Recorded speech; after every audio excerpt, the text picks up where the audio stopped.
Welcome back to the channel. I don't really do a lot of drone photography videos, like I don't talk about them, I do use them a lot.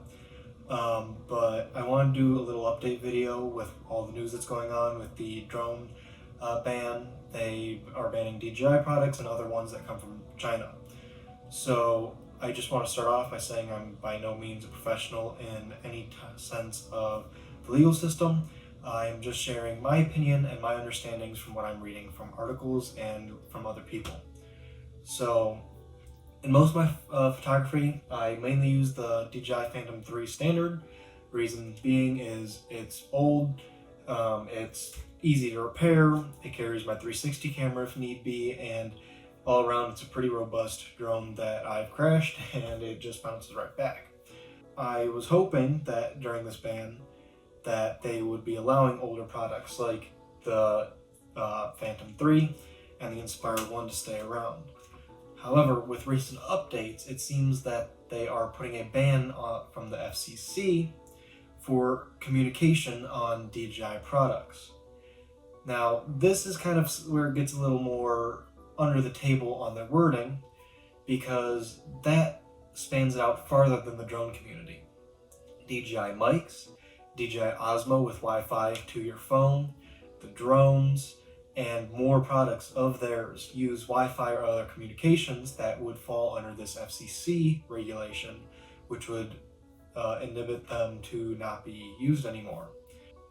From my opinion, it looks like it wasn't probably going to go through 100%. So their way of forcing it through was tying it to a bill that funds the NDAA for national security and stuff like that. So if they don't sign it, then they won't get their funding. It looks like there's been some lobbying from competitors that shall remain nameless, although if you read the articles you can see what they are. It's in the open. And one company has decided no longer to sell to the public, and the other one is putting drones with fewer features, lower camera qualities and stuff like that out, but for a way higher premium than DJI offered, with making it harder for the small business and the hobbyist community to actually get into drone filming and the hobby altogether. What does this mean for the future? As of now, it looks like they'll be breaking all DJI products by 2026, new and old as far as it seems. There's been some talk going on at court where they are going against certain things going into this bill, but as of right now, there's been no mention of specifically the DJI. There's other like government things that they were saying we don't want, but so far nobody's jumping in to say anything about these drones. Biggest thing about this is it's not only going to disrupt you, but the entire drone industry. Reason I say that is all the other companies are more expensive, less features, and DJI makes up about 77% of those sales.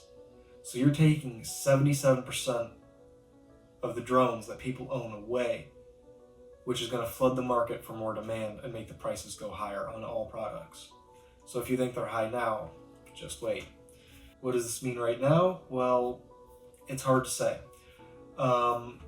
As soon as they pass this, they might automatically start banning them, but as far as the wording seems to go, it would be as in effect as of 2026, depending on how the FCC decides to go around this.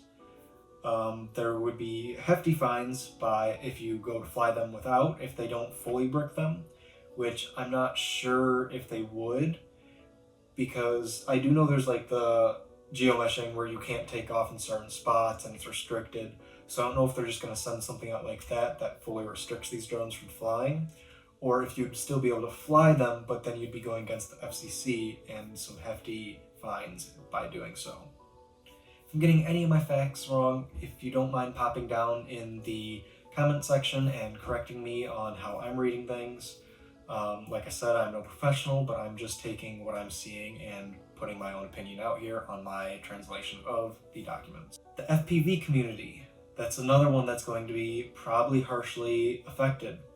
As of right now, the most common headsets seem to be around DJI. However, with the FCC regulation going in, that means that the transmission of the FPV headset will also be falling in that category. So the FPV headset, along with the DJI FPV, and Avanta that are out will all be underneath this ban. So this is also going to affect more communities, not only the photography, not only the satellite and drone photography, but even the hobbyist racing and FPV community. What can you do for it? Well, there is some online forms that DJI is offering to send in to representatives. However, at this time, like I mentioned earlier, they're tying this into a bill that makes it harder to go against. Not to say in the future that there isn't a class action lawsuit, or that it goes back through the court system and is deemed to not be fair, but that could take many years to actually come out of this. So in the meantime, these wonderful pieces of technology may just become paperweights. It looks like for alternatives, for people who do like riding and follow-alongs, probably going to be switching to people flying for them, or buying used drones that don't fall in this ban, or spending way more than they would have originally. Other things, if you're closer range, you can do 360 cameras. I use them a lot for longboarding, dirt biking, and similar. They're not the best, as you can't get full aerial shots and can't go through certain obstacles. However, at this time, that is probably what I'll be going for. I'm definitely going to keep flying this until the ban, but I don't want to go against any regulations afterwards. So I'll probably be putting it into storage and hoping that at some time this gets repealed and I am allowed to go back to flying this drone. One of the craziest parts of this, in my opinion, is this isn't only against the consumer. This will also be banning the drones and drone flight for police and fire rescue, along with other municipal and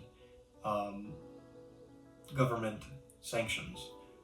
So when there's rescues, like the fire team would use thermal imaging to find people who wandered off into the forest and got lost. There were pet rescue.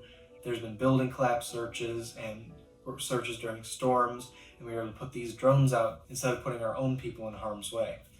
As for the police side of it, this is going to take a real big hit on their crime scene reconstruction